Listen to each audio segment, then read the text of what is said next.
Your transmission is the heartbeat of your vehicle, but what happens when its brain cannot tell if it has enough lifeblood to keep the gears turning? If you have hooked up your scanner and found a P070B code, it means your powertrain control module has detected a range or performance problem with the transmission fluid level sensor circuit.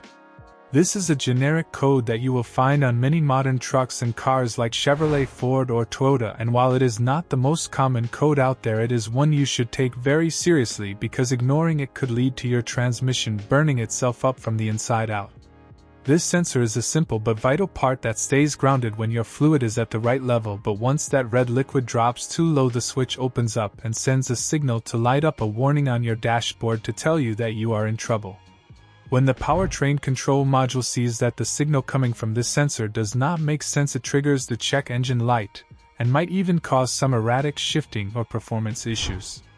The most obvious cause is simply that your fluid is low or dirty, but it could also be a faulty sensor or a wiring harness that has been damaged by road debris or heat under the vehicle.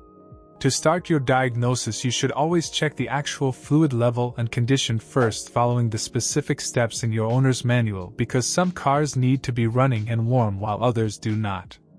If the fluid looks okay, you need to inspect the sensor and the wires for any loose connections or physical damage. You will want to grab your digital multimeter and set it to DC volts to check for a reference voltage, which is usually either 5 volts or 12 volts depending on your specific model. Connect your negative lead to a good ground and probe the power terminal on the harness side, and if you see nothing, you might have a broken wire between the computer and the sensor.